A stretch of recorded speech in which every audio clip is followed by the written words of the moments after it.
alimlərin sözləri var ki, adi vaxtlarda gecə namazı deyirik də, insan evdə qıldığı gecə namazı, gecənin ortasında, son 3-də 1-də təhəccüd, bu əfsəldir. Amma Ramazanda nə əfsəldir? Məsciddə cəmaatla təravih namazı.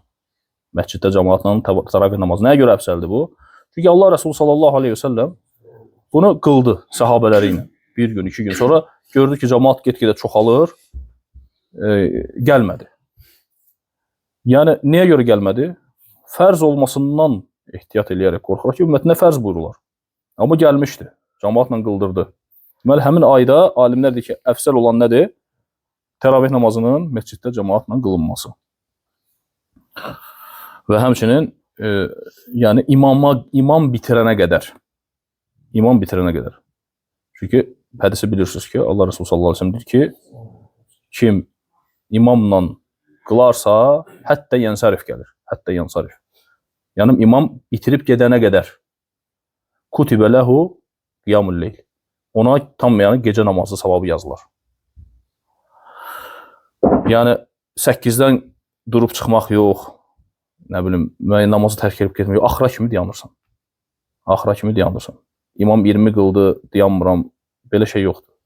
İmam 20 qılsa da dayanırsan axıra kimi. Çünki hədis var. İmam qayrılıb gedənə qədər kim qılarsa, nədir? Gecə namazı qılınır. Və bu bidət deyil. Heç kəs buna bidət deyə bilməz. Çünki bidət desək, biz gələk o görüşdə olan bütün alimləri ittiham eləyir bidətdə. Və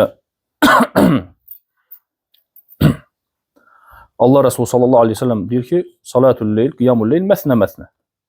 Qiyamul leyl, gecə namazı 2 rükətdir. Və hədd qoymadı. Demədi ki, 2 dayanırsan filan yerdə. İlə 11 ilə. Hədd qoymadı ki. Dedi ki, 2-2'dir. Özü qılardı, nə qədər qılardı? 11 rükət. Ayşə radiyallahu anh deyir ki, nə Ramazandan digər bir vaxtda 11-dən artıq qılmazdı. Amma necə qılardı Allah Resulü sallallahu aleyhi ve sellem? Bəqərəni oxuyurdu. Sonra Ən-Nisə, sonra Əl-İmran. Uzun uzadı. Fikir ver, bir dənə Bəqərəni hələ. Kim var bizdən bir dənə Bəqərəni oxusun bir rükətdə? Var elə bir. Hə? Yəni Allah Resulü sallallahu aleyhi ve sellem namazı uzun uzadı. Yəni qiyamda tədəbbürlə, ayələri haqqında düşünərək, tədəbbür edərək bu cür qılardı. Rükusunu elə eləyərdi ki, bizim heç qiyamlarımız onun rükusuna çatmaz. Rükuda nə qədər dayanardı. Elə qılırsansa, hə, qıl 11. Elə qılırsansa, qıl 11. Yox, amma elə ona görə alimlər deyir ki, ya elə qılırsan, ya uzun uzadı qılırsan, ya da ki, rükətlərin sayını çox qılır eləyirsən, amma qısa oxuyursan. Yəni, burada belə bir şey yoxdur, yəni, problem yoxdur. İmam 20 qılır, mən orada qılmıram, mən 8-dən çıxıb gedirəm, əslində bu əməl düzgün əməl deyil. Və bunu alimlər deyir. Şeyx Süleyman Ruheyli və digər alimlər məsələni soruşmuşuq, araşdırmışıq, maraqlanmışıq. Sələfi alimlər deyir bunu. Sonra Allah Resulü sallallahu aleyhi ve sellem buyurur ki, mən qamə Ramadana imanən və ihtisabən ğufira lehu ma taqaddama min zəmbi. Kim Ramazan ayını imanla və mükafatını Allahdan umaraq qiyamda keçirərsə, namazda keçirərsə, onun keçmiş günahları bağışlanır.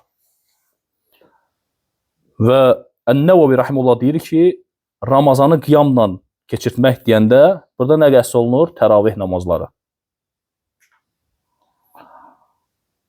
İmanla deyildikdə təsdiqlə, Allahın vədini təsdiq etməklə, savabını umaraq, ihtisab, savab umaraq, əcr umaraq Allahdan.